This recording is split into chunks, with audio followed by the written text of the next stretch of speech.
Hello, Guardians. Today is May the 5th, 2023. My name's Danfinity, and welcome to Destiny Digest.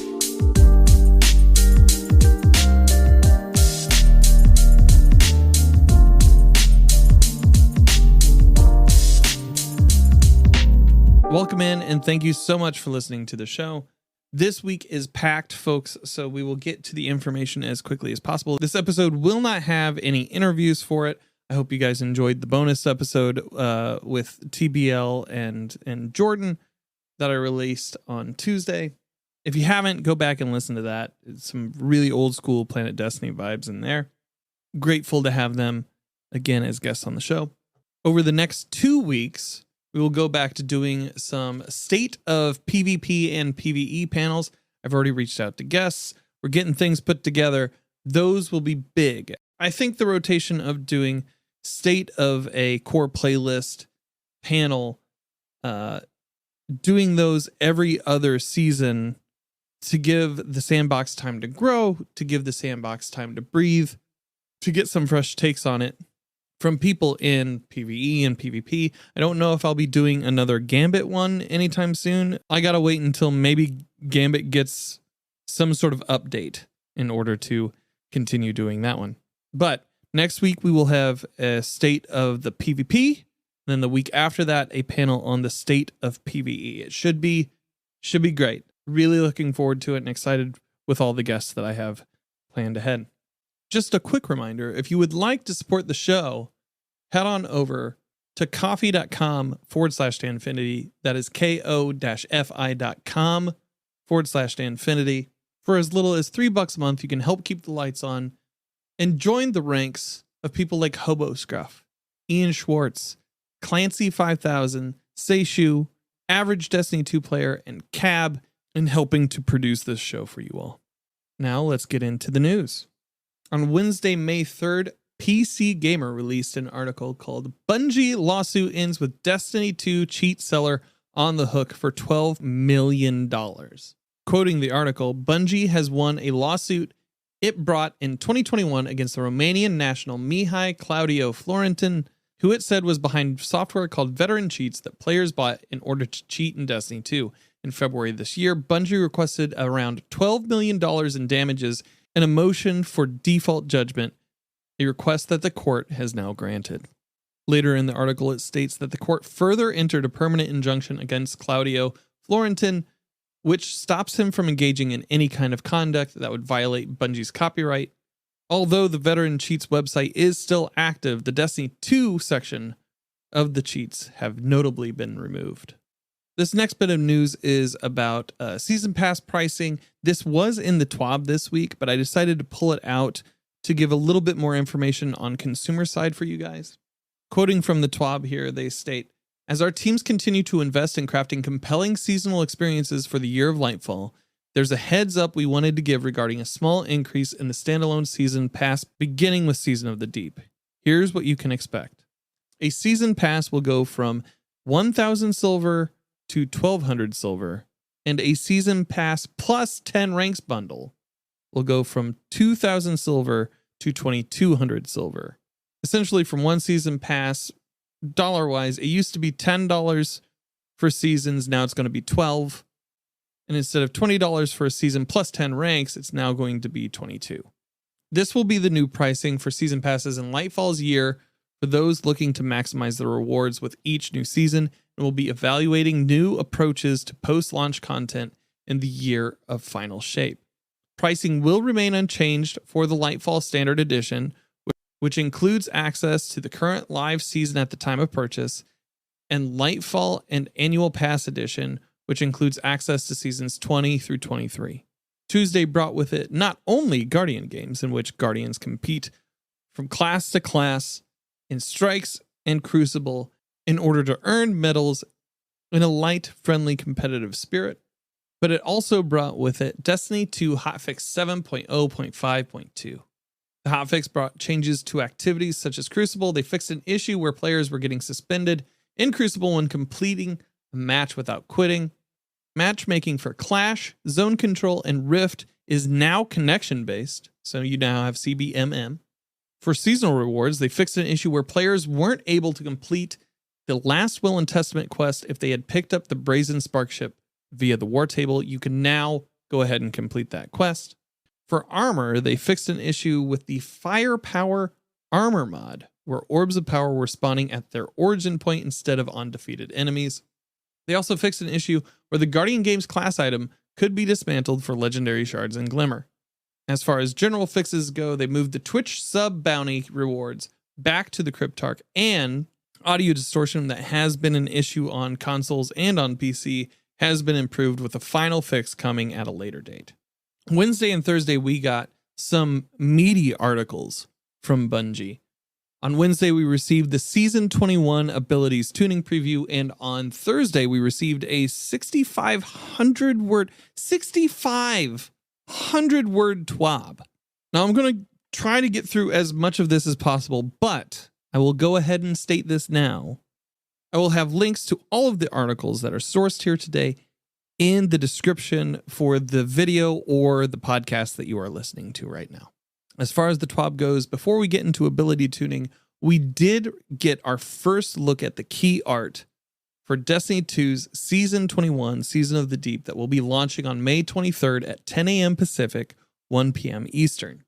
The image is of a large port window facing out into an ocean with a giant eye overlooking 3 guardians who, get this, can survive water.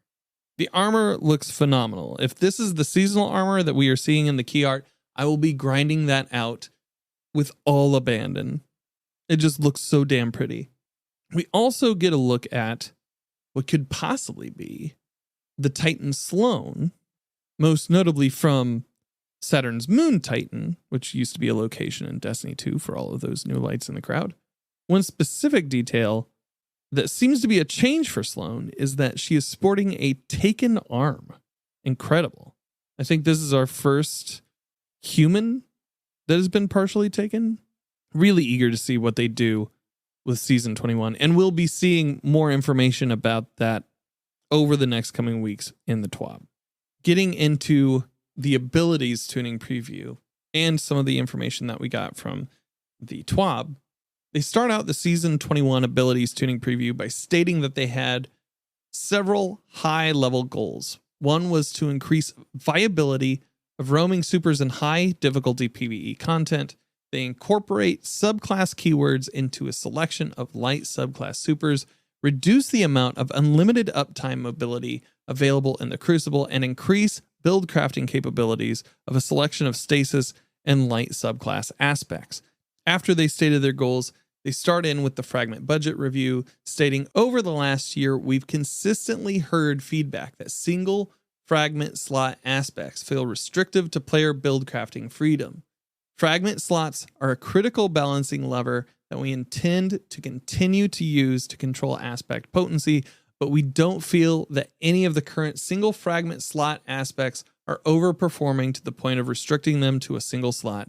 So with Season 21, we're increasing those single slot fragments up to 2. So on your Hunters, Trapper's Ambush, Shatter Dive, and Gunpowder Gamble, those are moving from having 1 aspect slot up to 2. For Titans, Bastion and Juggernaut move from 1 to 2, and on the Warlock, the Chaos Accelerant moves from 1 to 2. I'm grouping in a little bit of this conversation from aspects with talk from the TWAB. We will see new aspects for Strand, with the Hunter aspect getting Threaded Spectre when you activate your class ability to leave behind a decoy woven from Strand matter that draws the attention of nearby combatants. For Titan, you will receive the Flechette Storm. While sliding, you activate your charge melee ability to leap into the air, knocking nearby targets away and dealing damage. While airborne, you activate your charge melee again to launch a cluster of damaging, unraveling projectiles. Repeatedly activating melee will chain additional throws. The Warlock aspect is called the Wanderer, where tangles that you throw will attach to enemies and detonate into a suspending burst. Threadling final blows with this aspect will create a tangle. There are already some crazy builds in the game when it comes to fragments and aspects, and I highly suggest that you look up videos from Matt Goes Buck or Haterade former guest of the show, with those older fragments leveling up from 1 to 2, you should be able to sweeten builds for your characters when it comes to light abilities, and those new strand aspects just sound nuts. I really like the power fantasy of a hunter leaving behind a strand decoy. That's something unique that we haven't really seen in the game. Moving into super tuning, all supers will get increased PvE damage resistance by around 20%. In this next section of the article, they break into individual classes like Hunter. They say that overall, the team is happy with where Hunter supers are in high-level PvE gameplay. They offer strong burst damage from relative safety, and several already have keyword integration. However, there's still a few supers that are lagging behind the rest of the pack that they would like to address. So for Golden Gun, for both Marksman and Deadshot, they are increasing PvE damage by 20%. For Arc Staff, they are increasing PvE damage by 20%. Spectral Blades, which personally I haven't touched in what seems like years, they are increasing PvE damage by 35%. The heavy attack now weakens targets on hit, and they fix an issue causing some right-hand Spectral Blade attacks to fail to connect when attacking at maximum attack speed. Gathering Storm will have direct impact damage versus players increase from 200 to 300. Delayed Lightning Strike damage versus players increase from 300 to 500. Lingering Lightning Tick damage versus players increase from 40 to 60. And it will now deal increased damage versus Well of Radiance and Ward of Dawn. Titans will see Fist of Havoc line attack costs reduced from 8.5 to 6%. The heavy attack costs reduce from 18% to 12%. They increase the heavy attack PvE damage by 33%. And heavy attack now blinds targets near the center of the slam area. For Glacial Quake, they increase the Shiver Strike thrust speed while in super by 10% and increase light attack damage by 20%. For Sentinel Shield, Hammer of Soul, and Burning Maul, they're happy with their performance given their additional utility, but they feel that some minor damage increases would significantly help their usability in situations where pure offense is needed. So Sentinel Shield receives an increase of PvE damage by 20%. Hammer of Soul and Burning Maul both receive an increase of 10% in PvE, with Burning Maul now creating a sunspot on cast when Soul Invictus is equipped, matching the behavior of Hammer of Soul, and the heavy attack Cyclone now applies Scorch over time. For Warlocks, Nova Warp will see an increase to PvE damage by 15%, and a fully charged attack now makes enemies volatile on hit. Nova Bomb will see 20% more PvE damage. For Stormcaller, Storm Trance gets a PvE damage increase by 25%, with damage ramp while attacking now occurring more quickly, over 3 seconds, down from 5. Landfall Detonation and Seekers now jolt targets.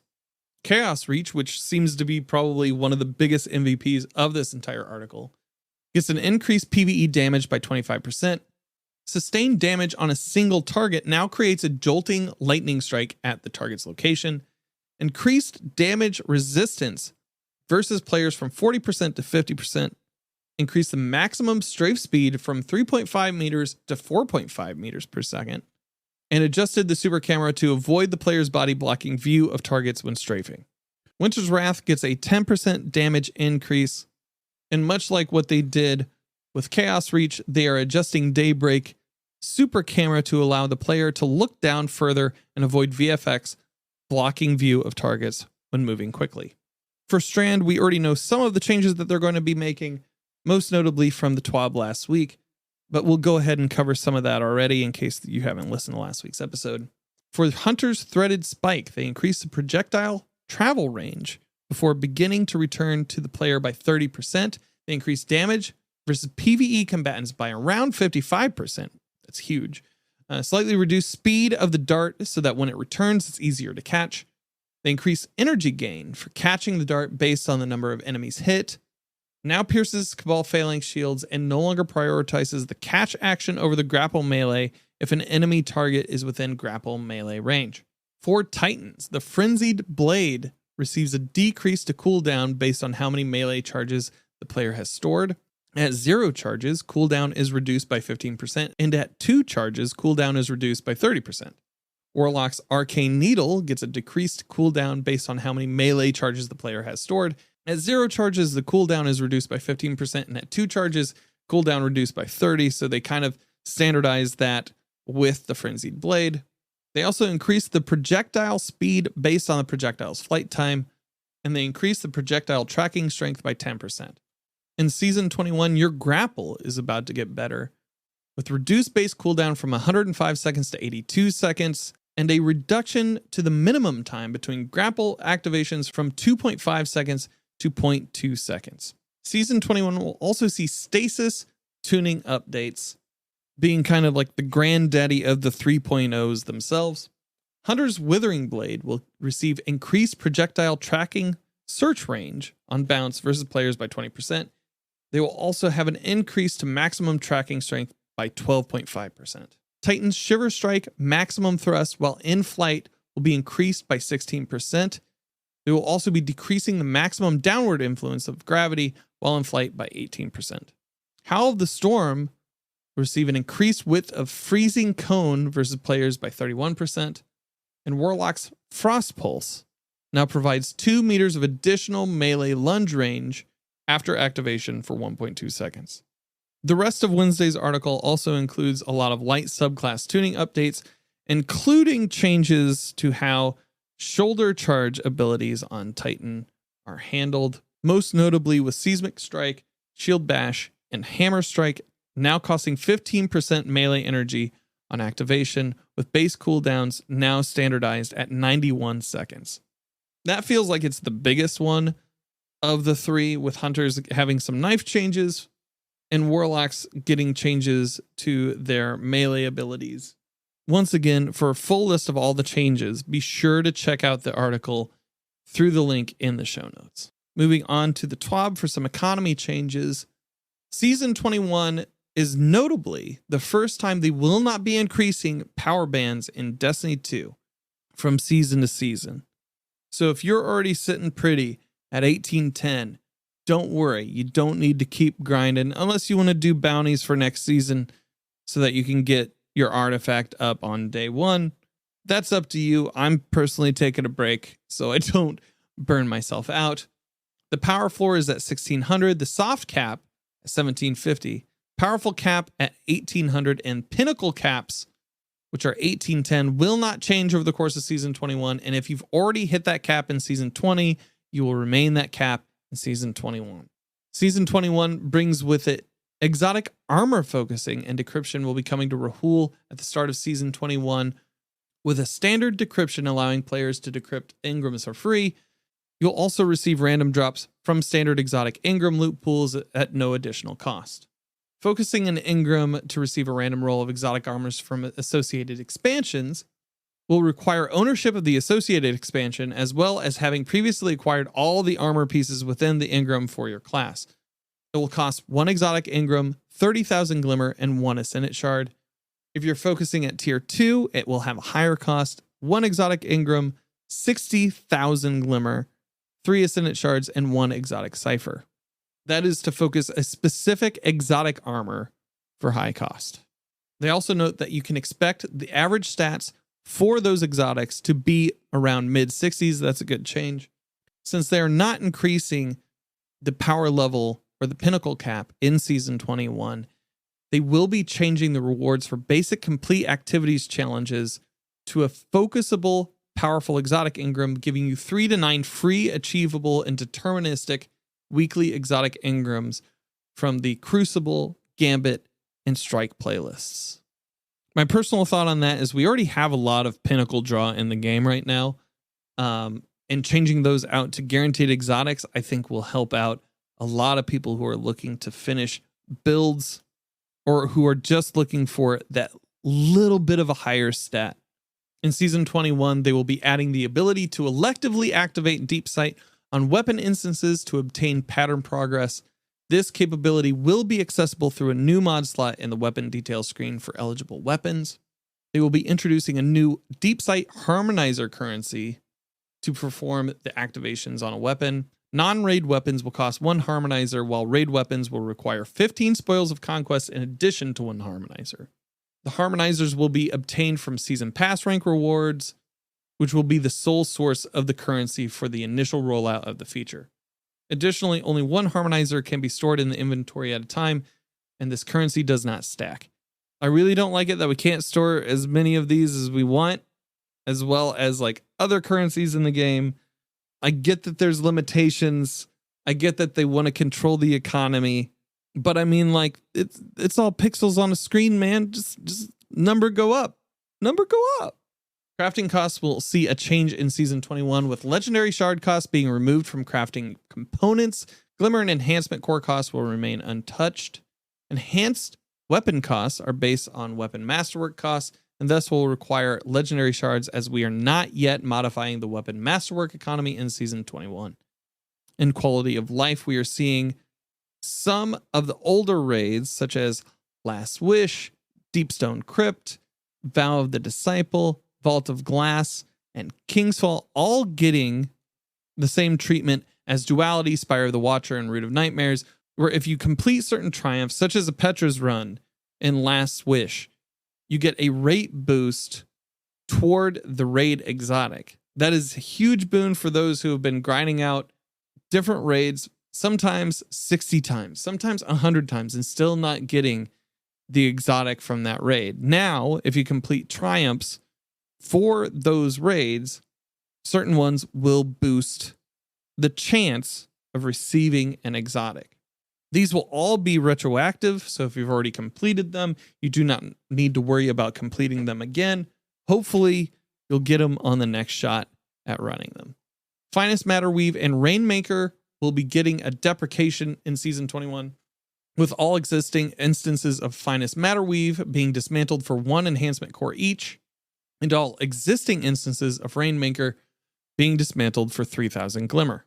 We're seeing some changes in Vanguard bounties, daily bounties that require you to get a specific type of kill, so like a grenade or a headshot or any of the special or heavy weapons, now will require twice as many kills to complete, but can be done anywhere in the game, with increased progress on Vanguard Ops or Nightfalls.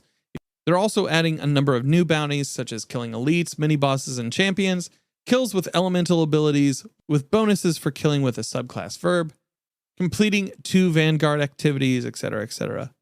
They'll also be adding 1 repeatable bounty for getting fire team kills in a Vanguard activity.